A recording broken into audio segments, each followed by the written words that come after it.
इस्लाम ने बेटी का हिस्सा आधा रखा है, बेटे का हिस्सा डबल रखा है। लेकिन मैंने ये जुमला बोला है कि अगर गौर से देखा जाए तो बेटी का हिस्सा ज्यादा है। क्यों भला? इसलिए कि बेटी का हिस्सा तो रखा गया है, पर बेटी के जिम्मे हक कोई नहीं रखा गया। बेटी जब तक बेटी होगी तब तक बाप की जिम्मेदारी है, और जब वो बीवी होगी फिर वो शौहर की जिम्मेदारी है, और जब वो माँ होगी फिर वो बेटों की जिम्मेदारी है। उसकी जिम्मे कोई चीज नहीं लगाई गई। इस पर जरूर तवज्जो करनी है आप हजरात।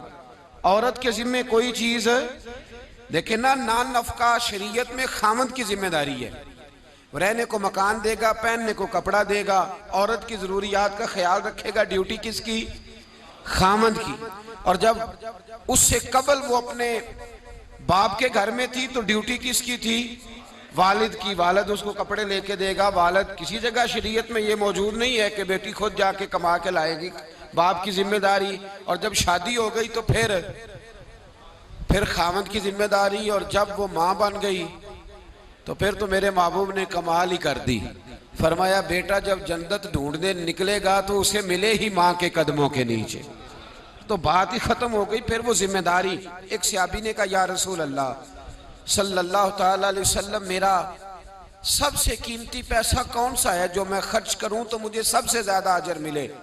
तो महबूब ने फरमाया जो तो अपने माँ बाप पे खर्च करेगा अल्लाह उसका अजर तुझे सबसे ज्यादा अता फरमाएगा। तो औरत की कोई जिम्मेदारी, लेकिन उसका हिस्सा शरीयत ने फिर भी और देखें कई जगहों पे रखा है। अगर बीवी है तो 8वां हिस्सा है। खामन की जायदाद में बीवी हिस्सेदार है, माँ है, तो बाज मसाइल में बाज़ औक़ात छठा हिस्सा माँ बाप का भी मौजूद है। और बेटी है तो 1/3 हिस्सा उसका भी मौजूद है। तो हिस्सा बीवी का हर जगह पे है। वसीयत माँ भी जायदाद में, बेटे की जायदाद में हिस्सा है। वसीयत बीवी के खामन की जायदाद में भी हिस्सा है, और वसीयत बेटी के बाप की जायदाद में भी उसका हिस्सा उसका है, पर उसकी जिम्मेदारी। तो फिर बताइए इस्लाम ने ज्यादा दिया है कि कम दिया है?